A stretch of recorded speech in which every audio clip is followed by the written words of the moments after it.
Hi everyone, welcome to O2 IAS Academy. My name is Diksha. तो पंजाब की civil services exam में पूछे गए पिछले क्वेश्चन हम सॉल्व कर रहे हैं। अभी हिस्ट्री का हमने शुरू कर दिया है, इससे पहले पॉलिटी एंड साइंस हम कंप्लीट कर चुके थे। चलिए जी, 2014 में जो मॉडर्न हिस्ट्री और वर्ल्ड हिस्ट्री में से पूछे गए क्वेश्चन थे उनको आज हम देखेंगे। इसके अलावा पीसीस के लिए क्रैश कोर्स और फाउंडेशनल कोर्स दोनों ही अवेलेबल हैं O2 IAS अकेडमी में, सो आप ज्वाइन कर सकते हो, हमारी एप्लीकेशन को डाउनलोड भी कर सकते हो। चलिए जी, स्टार्ट करते हैं विद द फर्स्ट क्वेश्चन जो आपका मॉडर्न हिस्ट्री से पूछा गया था। तो एक क्वेश्चन है फॉरेन ट्रैवलर्स के ऊपर। जैसे इंडिया के अंदर बहुत सारे फॉरेन ट्रैवलर्स आए, ब्रिटिश, पोर्तुगल्स, फ्रांस, स्पेन, हर कंट्री से लगभग आप देखोगे ये इंडिया के अंदर कोई ना कोई फॉरेन ट्रैवलर आया ही था। तो ये बहुत ही स्टैटिक क्वेश्चन था। जैसे पहला ऑप्शन है यहाँ पे कि अफनासी निकितिच जो थे वो कहाँ से आए थे, तो ही वॉज रशियन। तो फर्स्ट का जो करेक्ट आंसर रहेगा यहाँ पे that is going to be 2। तो पहले तो अपना जो ऑप्शन में देखना चाहिए हमें वो 2 देखना चाहिए, तो ये सारे कट हो जाएंगे, 2 ही ऑप्शन बचे। इसके बाद है दोराते बारबोसा।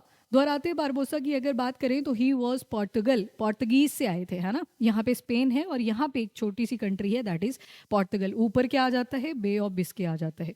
तो ये तो लोकेशन आ गई। खैर, इसके बाद पीटर मुंडी आते हैं। पीटर मुंडी जो थे he was from England, very popular personality, तो याद रह जाएगा आपको। उसके बाद है Antonio Monserrate, he was from Spain. तो करेक्ट आंसर यहाँ पे आपका हो जाएगा ऑप्शन डी।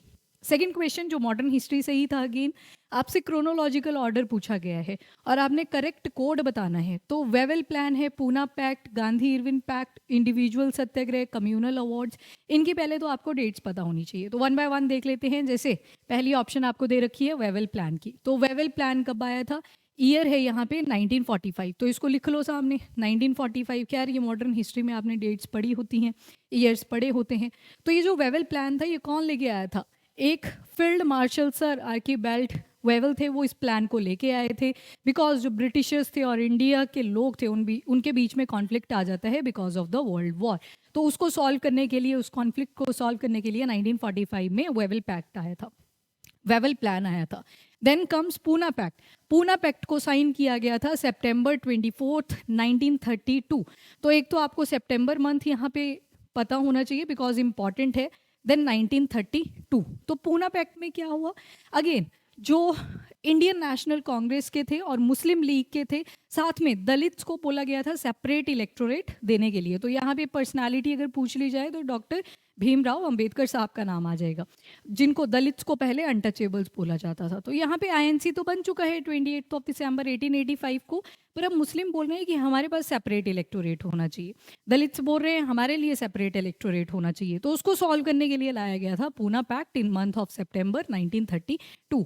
फिर है आपका Gandhi Irwin pact. Gandhi Irwin pact की अगर डेट देखोगे तो मार्च 1931, तो यहाँ पे आ जाएगा मार्च 1931।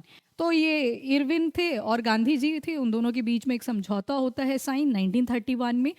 और जो लॉर्ड इरविन है he was British vice Roy at that time. तो सिविल डिसोबीडियंस मूवमेंट आपको पता है उस टाइम पे चल रहा था, तो उसके कंक्लूड करने के लिए ये लाया गया था गांधी इरविन पैक्ट। बहुत ज़्यादा इसकी कंट्रोवर्सीज भी बनती हैं बाद में।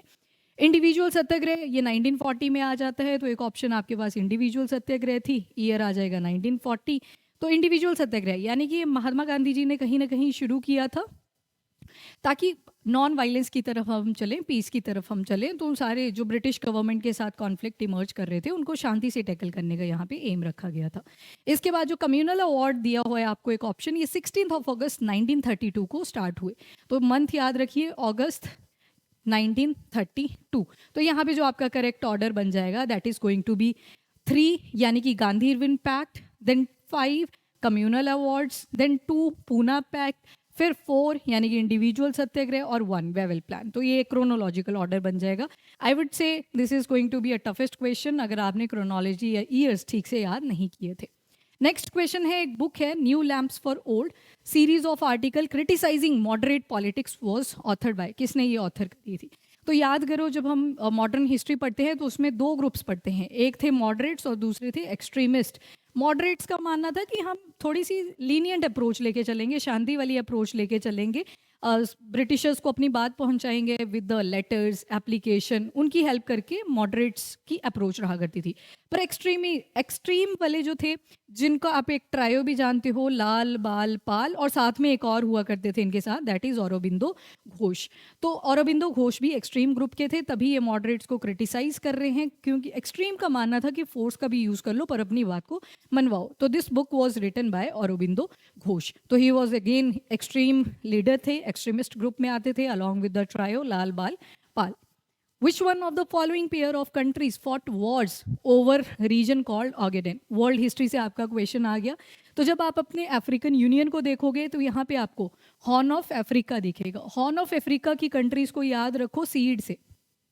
सीड मतलब यहाँ पे आ जाएगा आपका सोमालिया वाला पार्ट, यहाँ पे आ जाएगा जिबूती, दिस वन, यहाँ आ गया इरिट्रिया, और यहाँ पे आ जाएगा इथोपिया। तो सोमालिया और इथोपिया के बीच में एक जोन है, दैट इज ऑगेडेन। तो इसी जगह की बात हो रही है, तो correct answer is going to be option B. Next, आपने जो कॉन्फ्लिक्ट याद रखना है वो भी रखना है हमास, गाजा, इसराइल, ये सारी लोकेशन कहीं ना कहीं न्यूज़ में थी। एक शब्द याद रखिएगा, पियर। पियर कौन होते हैं? रिलेटिव होते हैं। तो Philadelphia corridor, E for Erez crossing, E for Erem crossing, R for Rafah crossing. तो ये सारे किससे एसोसिएटेड है? किसी लोकेशन से। जैसे फिलाडेल्फिया कॉरिडोर गाजा पट्टी और आपके इजिप्ट में आ जाएगा। इधर इसके आगे आपको मिलेगा रफा क्रॉसिंग। रफा क्रॉसिंग अगेन गाजा पट्टी और इजिप्ट के बीच में। एरम क्रॉसिंग आपको मिलेगी टच करती हुई इजराइल को भी, गाजा पट्टी को भी, और आपकी इजिप्ट को भी। तो खैर ये जूम्ड मैप नहीं है, यहाँ पे आपको ये सारी चीज़ें मिल जाएंगी, ये वाला पोर्शन जो है।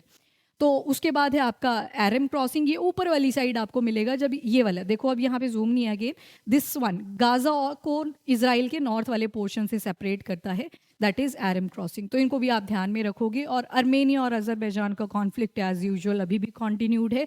तो Nagorno Karabakh is the region जहाँ पे ये कॉन्फ्लिक्ट चल रखा है, और यहाँ पे एक कॉरिडोर है जिसको हम बोलते हैं लाचिन कॉरिडोर। तो ये इंपॉर्टेंट वन है जो करंट अफेयर से आपसे पूछे जा सकते हैं।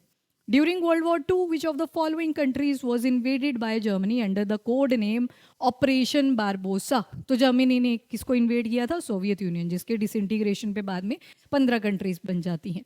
1942 में बैटल ऑफ मिडवे होती है, किन दो कंट्रीज के बीच में हुई थी? Again from the world history, आपके जापान और यूएस की जो इंपीरियल नेवीज थी उनके बीच में हुई थी। पैसिफिक वाला जो एरिया था, यहाँ पे एक मिडवे अटॉल है, यहाँ पे ये फाइट हुई थी। चलिए जी, नेक्स्ट जो हम क्वेश्चन करेंगे 2015 के, वो देखेंगे नेक्स्ट वीडियो में। अभी के लिए इतना ही। Thank you everyone, have a nice day.